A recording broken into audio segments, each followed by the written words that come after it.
అంతర్జాతీయంగా టాప్ 5 దేశాలు ఒకటవబోతున్నాయి. నేను ఆల్రెడీ ఒక వీడియో చేశాను, ఇవాటికి షెడ్యూల్ చేశాను, మేబీ సాయంత్రానికి వస్తుందేమో.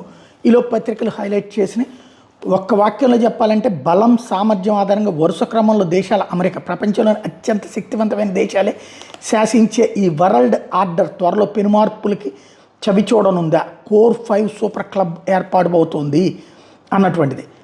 ఇప్పటిదాకా అత్యంత బలోపేతమైన కూటమిగా ఉన్న G7 వైభవం గతించనుందా, దాన్ని తోసురాజనేలా అతి శక్తివంతమైన సరికొత్త కూటమి ఒకటి శరవేగంగా పుడ్డు పోసుకుంటుందా, అన్ని రంగాల్లోనూ నిర్నిరోధంగా దూసుకుపోతున్న నయా భారత్ అందులో అతి కీలక పాత్ర కానుందా అంటే అవుననే అంటున్నారు అంతర్జాతీయ వ్యవహారాల నిపుణులు.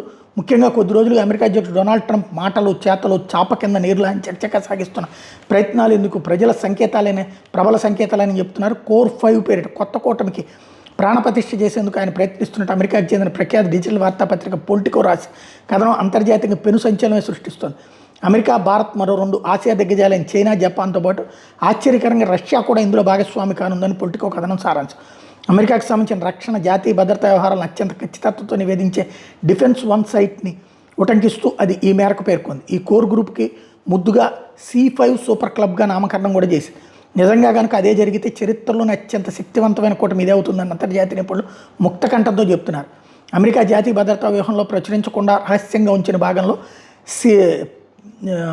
C5 గురించి వివరంగా ఉన్నట్టు వాషింగ్టన్ వైట్ హౌస్ వర్గాలు చెవులు కోరుకుంటున్నాయి. ట్రంప్ తీసుకొస్తున్న సరికొత్త C5 ప్రతిపాదనపై భారత ప్రధాని మోడీ, రష్యా అధ్యక్షుడు వ్లాదిమిర్ పుతిన్, చైనా అధినేత జిన్పింగ్, జపాన్ ప్రధాని తకయాచి స్పందనలేంటో తెలియాల్సి ఉంది. G7 కూటమిలో అమెరికా, కెనడా, జపాన్కి మినహాయిస్తే బ్రిటన్, జర్మనీ, ఇటలీ, ఫ్రాన్స్ రూపంలో 4 యూరప్ దేశాలు ఉన్నాయి. పలు అంశాల్లో వాటి దూకుడు పట్ల ట్రంప్ కొద్ది కాలంగా గుర్రుగా ఉన్నారు. చీటికి మాటికి అన్ని విషయాల్లోనూ తమ్మాటే నెగ్గాలని ఒంటెత్తు పోగడలతో అవి శిరోభారంగా మారాయని భావిస్తున్నారు. వాటికి చెక్ పెట్టేందుకు ఈ కొత్త కూటమికి ఆయన తెరదీస్తున్నట్టు తెలుస్తోంది. అదే జరిగితే అమెరికా విదేశాంగ విధానంలో ఇది పెనుమార్పు కాబోతోంది. అమెరికా అంతర్జాతీయ వ్యవహారాలు చురుగ్గా వ్యవహరించడం మొదలుపెట్టిన గత 80 ఏళ్లలో నిత్యం యూరప్ను అతి సన్నిహిత భాగస్వామిగానే పరిగణిస్తూ రావడం తెలిసిందే. C5 గ్రూప్ గురించి నిజానికి ట్రంప్ కొంతకాలంగా స్పష్టమైన సంకేతాలు ఇస్తూ వస్తున్నారు. గత జూన్లో జరిగిన G7 శిఖరాగ్రాన్ని ఎందుకు ఆయన వేదికగా పంచుకోవడం విశేషం. G7 కూటమిలో రష్యా కొనసాగి ఉండాల్సిందని ఆ మాటకు వస్తే చైనాకు ఎన్నడూ చోటు దక్కించాల్సిందని ఆయన కొండబద్దలు కొట్టారు. తొలుత G8గా ఉన్న ఈ కూటమి కాస్త 2014 క్రిమియాను ఆక్రమించిన కారణంగా రష్యాకు ఉద్వాసన పలకడంతో G7గా మారింది. నిజానికి అతిపెద్ద తప్పిదం అది.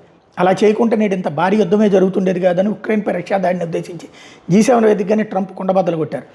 C5 మరీ సత్యదూరం ఏమీ కాకపోవచ్చని బైడెన్ హయాంలో అమెరికా జాతీయ భద్రతా మండలిలో కీలక పాత్ర పోషించారు టోరీ తొసిన్ చెప్పడం విశేషం. తద్వారా ఇది అద్భుతం అవుతుంది. ఇదే జరిగితే మోడీకి పేరు ఉంటుంది. అయితే ఆయన అన్నట్టు యూరప్ దేశాల మీదనే వాళ్ళు సణుగుతున్నారని ఫీల్ అయితే అసలు చైనా కానీ, భారత్ కానీ, రష్యా కానీ అమెరికా మాట ఏంటయ్యా, అప్పుడు ఇది అతిపెద్ద తలనొప్పి కూడా అవుతుంది అమెరికాకి.